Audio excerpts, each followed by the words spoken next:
Did you wake up to receive what God had for today? Or did you wake up and immediately pick up yesterday's verdict? Before your feet touched the floor, before the first message came in, before the day even had a chance to begin, something may have already stamped a word over you. Behind, not enough, failing, too late. What did you wake up carrying when your eyes opened? Not your calendar, not your inbox, not the list waiting for you before noon. I mean the thing that entered your chest before language did. The number in the account that still is not where it needs to be. The $400 you are short for rent. The card balance you keep checking as if staring at it long enough might make it move. The conversation that went wrong 3 days ago and still has not healed. The month already moving faster than your money, your strength or your plan. The business that should be further along by now. The door that looked promising 6 months ago, but now feels uncertain in your hands. Maybe it is the 2 a.m. math that never adds up. Maybe it is not one thing at all. Maybe it is the accumulated pressure of living with a shortfall. The distance between what you expected and what actually happened. The space between what your family needs and what you can provide right now. The quiet ache between the person you thought you would be by this season and the person you feel like when the room is quiet. Because for many people, the first light is not really a fresh start. It is yesterday continuing, with a few restless hours in between. And that matters more than most people realize. The way you enter the first hour often shapes the way you interpret the rest of the day. Before any decision is made, before any email is answered, before any conversation begins, something inside you has already chosen a starting point.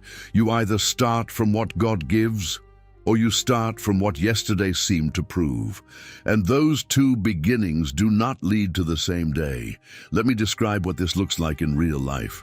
It's early, maybe 5:30, maybe a little before 6. You didn't sleep particularly well because part of your mind was still working while the rest of you was trying to rest.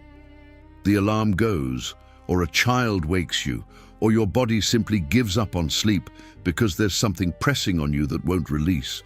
You haven't gotten out of bed yet, you haven't checked your phone, you haven't spoken to anyone, and you're already behind. Not literally, but it feels that way. The unresolved things, what is unpaid, uncertain, delayed, or still broken, were waiting for you when you woke up. Like they never left. Like they sat in the corner of the room all night, waiting for your eyes to open so they could reintroduce themselves. Here's what I've noticed about this kind of pressure. It's rarely just financial, though for a lot of people, the financial pressure is the loudest thing in the room. The number you need to hit this month. The payment that's due that you're not certain you can cover. The account that's lower than it should be at this point in the month. The rent that is $400 short. The gas tank you are trying to stretch one more day. The grocery total you start calculating before the cashier finishes scanning. The business that isn't generating what you projected or what you told people it would. This is the kind of gap people do not always talk about at church. They smile, they shake hands, they say they are blessed, and then they go home and open the calculator again. Those are real things, specific things, and I don't want to handle them as though they're just in your head. Financial pressure, especially when you have family depending on you, when there are children and rent and responsibilities that don't negotiate, is not abstract. It lives in your body. It affects how you sleep, how you eat, how quickly you answer people, how easily you get irritated, how present you are in the room, while another part of your mind is still doing the math. That is why the question is not only, what are you carrying? The deeper question is, what is that pressure training you to believe about yourself, about your future, and about God? But what I want to look at today is not just the pressure itself, it's what the pressure produces in you over time. Because most people who live under financial or situational pressure for more than a few weeks start doing something with it that they don't always realize they're doing. They start interpreting it. They take the difficulty, the shortfall, the unresolved situation, the plan that isn't working, and they build a story around it, a meaning, an explanation for why they are where they are. And that story, once it takes shape, starts acting like a verdict, not a temporary read on a hard season. A conclusion, a final sounding judgment about their capacity, their trajectory, their future. And that inner ruling follows them into the next day. They begin the new day already living inside yesterday's judgment, measuring today against yesterday's outcome, treating last month's result as the ceiling for this month, operating under a judgment they never actually agreed to, but that has quietly become the operating assumption of their life. And the strangest part, the judgment does not feel like a judgment, it feels like realism, like just seeing things clearly, like the honest assessment of someone who has been around long enough to know how these things tend to go. But realism about yesterday is not the same thing as truth about today, and I think learning to hear the difference is one of the most practically important things I can offer you. Let me be specific about what it actually costs you in concrete daily terms to carry yesterday's conclusion into today's hours. The first cost is clarity. When you begin the day already underneath a judgment, your vision contracts. You can see the obstacle. You can see what's missing, what's not there, what isn't working. What you struggle to see is opportunity, because opportunity requires a kind of openness that pressure closes off. When you are managing an old conclusion, your attention keeps searching for evidence to support that fear. Everything becomes data for or against the fear you are already holding.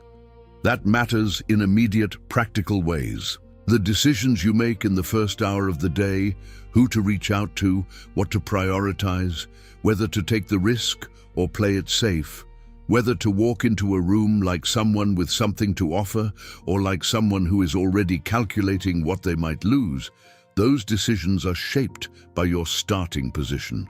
And starting inside scarcity or inadequacy produces smaller, more defensive decisions than you're actually capable of making.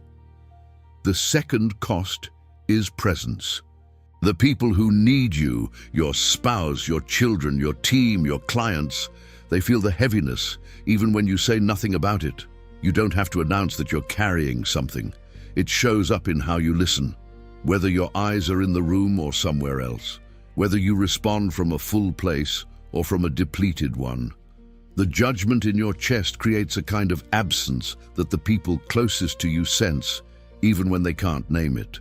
I want to say something about this part specifically because I think it lands differently depending on where you are. If you're a parent, this burden lands in the way your children experience you, not in the big moments, in the small ones. Whether you're actually there at the dinner table or just physically present while your mind is elsewhere doing math. Whether they feel the pressure you are under or whether they get the fullness of who you actually are. Children absorb the emotional weather of their parents, and a parent who is consistently operating under an old judgment, who is chronically in the posture of someone behind, someone struggling, someone uncertain, that posture becomes part of the atmosphere their children grow up in.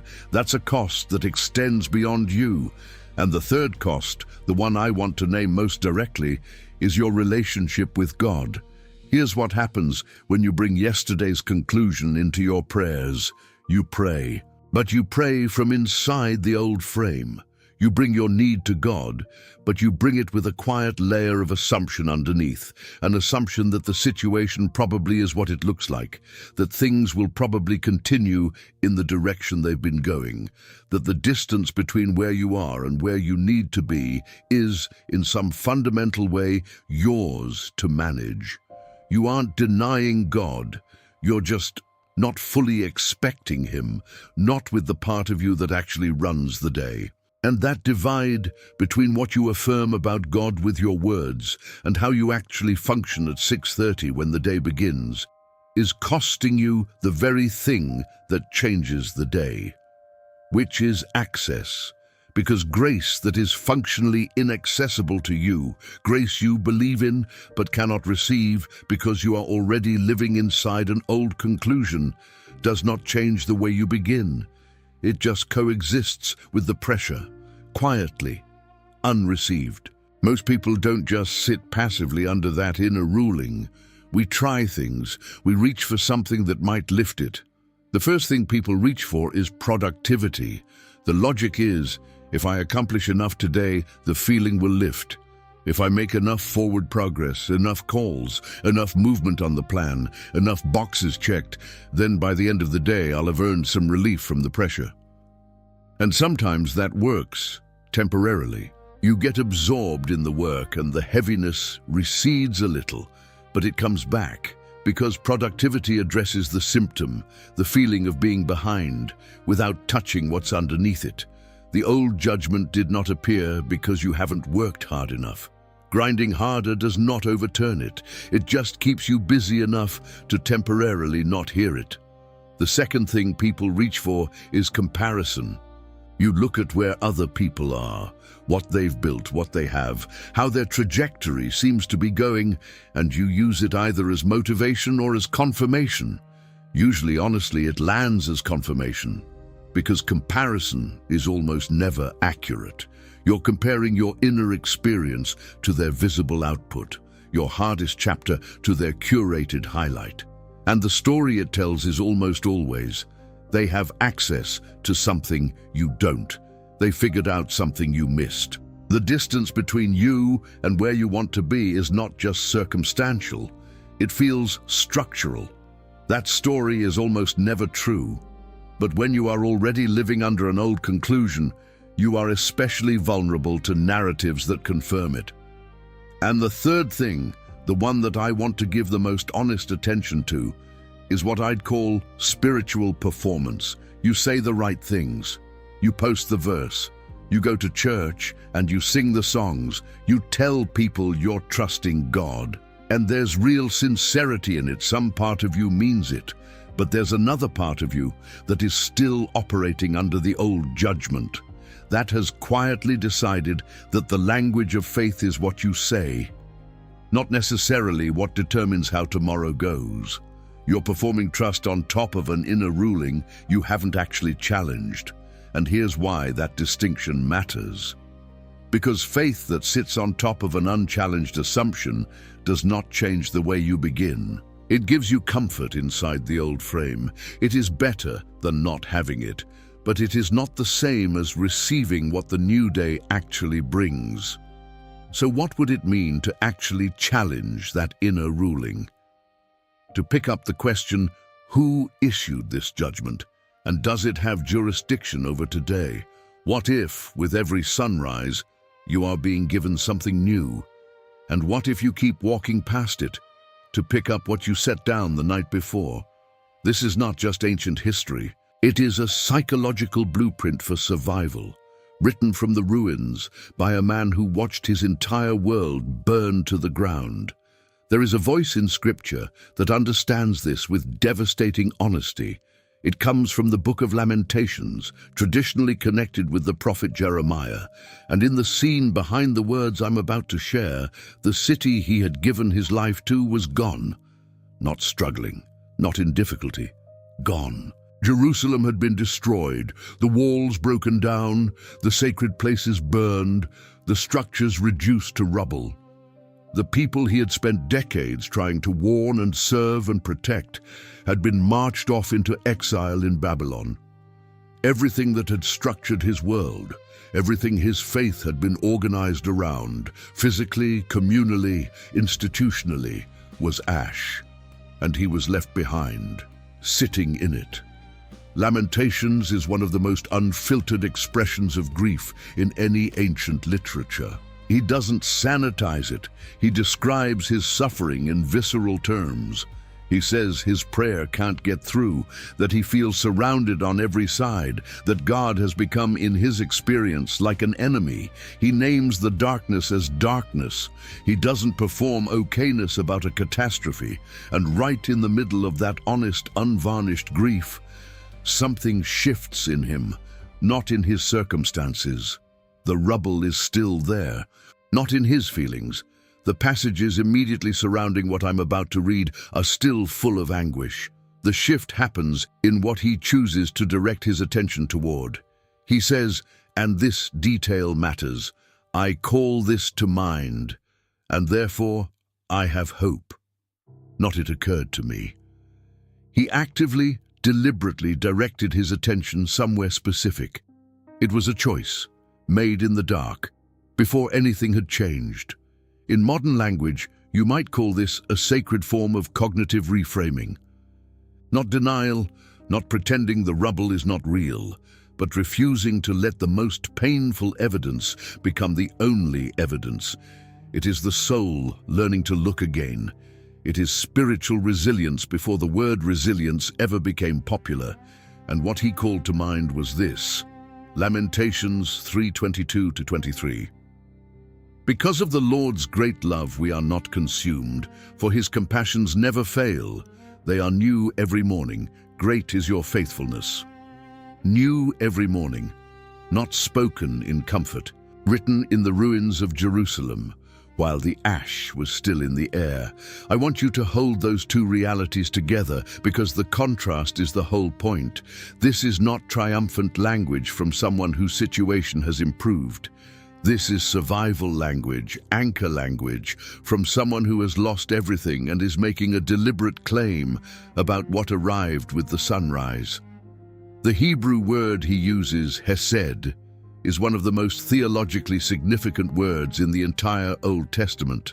Covenant love, steadfast, loyal, committed love that exists not because of your track record, but because God has bound himself to it by promise.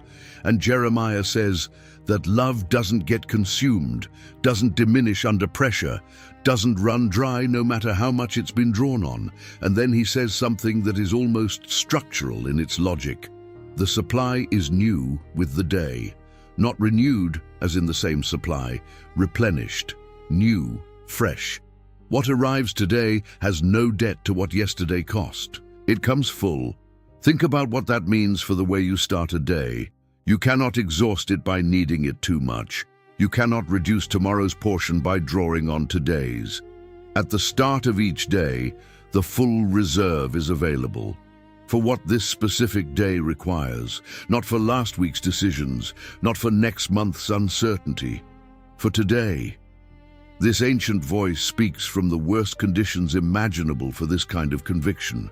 His circumstances gave him every reason to believe the final word had already been spoken, and he chose deliberately with effort against the evidence of everything around him to call something else to mind. Fresh compassion for this day, faithful love, regardless of what yesterday concluded. That is not a feeling he manufactured. It is a theological claim he chose to make. It is also the beginning of resilience, not the denial of pain, but the refusal to let pain become the only narrator of the day. And it is available to you. Here is the principle I want you to carry with you. Yesterday may have issued a verdict on your situation. Life does that. Circumstances speak, numbers speak, outcomes and unanswered prayers and plans that didn't land. All of it carries a pressing authority. It says, here is where you stand. Here is what you can expect. Here is the sentence you are living under. But there is a higher authority than yesterday's outcome, and that authority issued its own word today. Not a denial of what's difficult, not a dismissal of what's real, but something that outranks the old conclusion. Something that says, whatever the last 24 hours claimed about your situation, I have something new for today.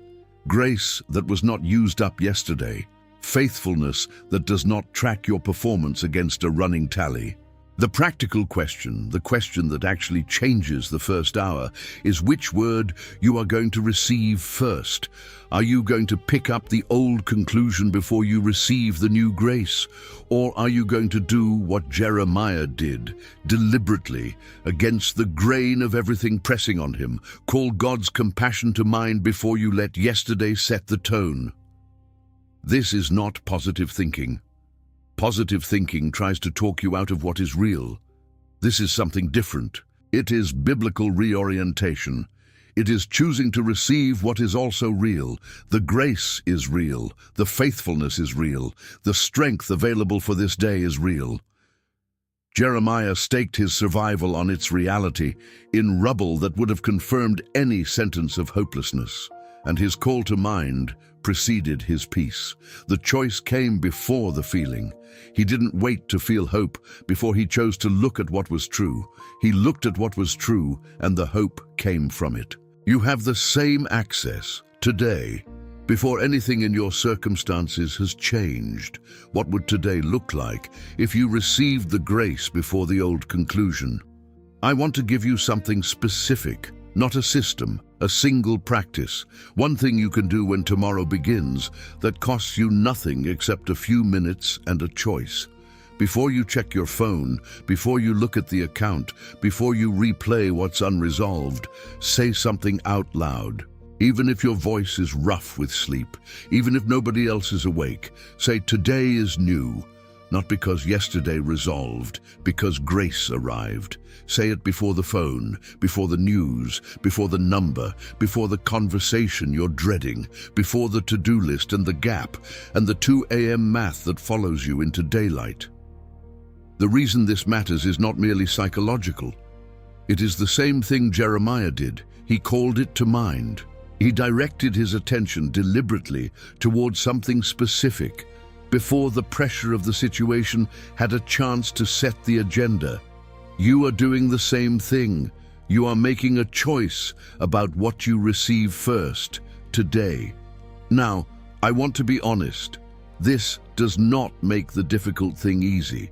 The bill is still real. The shortfall is still real. The situation doesn't change because you said 4 words before you looked at your phone, but your starting position changes. And your starting position, where you are when you make the first decision of the day, shapes the quality of everything that follows, the conversation you have to navigate. Whether you bring your full self to the opportunity in front of you or a diminished version of yourself that's already working from a deficit. There's also something in the book of Psalms, in a passage about grief and the night, where the writer notes that weeping may last through the night, but joy comes with the morning. It's not a promise that sunrise removes the difficulty. It's an observation that something shifts with the light, that the darkness of the night is not the permanent condition. Something new arrives with the light, without exception, including this day. Receive it before you pick up the old judgment. The second thing is about how you carry what you're carrying, because there are real things that don't resolve overnight. The situation that has been there for 3 months does not lift because you began better. The plan that isn't working doesn't fix itself because you started the day from a different thought. The financial pressure doesn't disappear because you acknowledged grace before you checked the account. These things are real, and they stay real, and I'm not suggesting you perform okayness about them. But there is a difference, a practical daily difference, between treating a burden as evidence of your limitation and placing it before God as material He can work with. The first position is passive. The burden presses down on you. It defines the ceiling of what you can expect. It narrows what feels possible. The second position is not naive. It doesn't pretend the burden isn't there, but it holds that burden in front of a God who works, who takes what you bring to Him and does something with it that you cannot do by carrying it more efficiently or more positively or with better mental habits. Jeremiah says in the same chapter, just a few verses on, that the Lord is good to those who wait for Him, who seek Him. And then he says something quietly that I think carries the deepest practical force in the passage. He says, the Lord is His portion, not a spectacular reversal, not an immediate resolution. His portion, sufficient for today, for what today actually requires. That word, sufficient, is worth sitting with, because when you are under financial or situational pressure, sufficient can feel small. You need more than sufficient. You need the full reversal, the complete resolution, the breakthrough. Not just sufficient, but sufficient grace in the right moment is what allows you to take the next step instead of staying paralyzed. It's what gives you enough clarity for the conversation in front of you, enough strength for the decision you have been avoiding, enough patience for the child who still needs your presence, enough courage to begin again without pretending everything is fine. Sufficient is enough to begin, and beginning, not the complete resolution, not the full turnaround, beginning is what this new day is for. If today has already started hard, if the heaviness arrived before you finished your first cup of coffee, if the number is still not where it needs to be, if the plan is still not landing the way you prayed it would, if the same old words tried to stamp themselves over your chest again, I'm not asking you to feel differently than you feel right now. I'm asking you to remember what Jeremiah knew in the rubble of Jerusalem. The same dawn that arrived for him in the ash, in the silence after everything collapsed, arrives for you, and it brings something with it. Not a quick fix, not a forced turnaround, a fresh portion, new, full, unconnected from what yesterday cost you. You can set down the old ruling, not because it wasn't real, but because it does not have jurisdiction over today. Yesterday had a word, but it was not the final word. The grace available now is newer. Father, there are people who heard this, who woke up carrying something today. Maybe something heavy, maybe something that's been there for months and doesn't seem to be going anywhere. The financial pressure that keeps refusing to ease, the plan that keeps not working, the distance between where they are and where they need to be that keeps refusing to close. They're not pretending, they're not performing, they're just carrying it. And they're tired of beginning every day from the same heavy place. So I'm asking you to do what you did for the prophet in the rubble of everything he had ever known. Not to explain every unanswered question, not to immediately change the circumstances, but to make your grace real. Not just true in theory, real.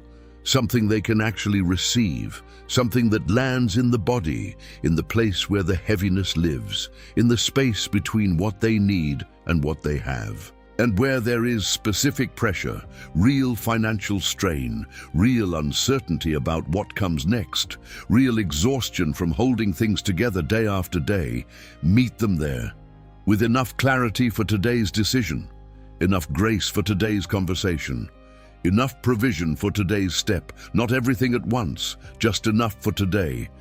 Because sufficient, your kind of sufficient, is enough to begin. You are the God whose compassion does not fail. You are faithful at the start, faithful in the shortfall, faithful before the answer arrives. Amen. Tomorrow, before the phone, before the numbers, before the news, say it out loud. Today is new. And what God has made available for today was not consumed by yesterday. That is enough to start.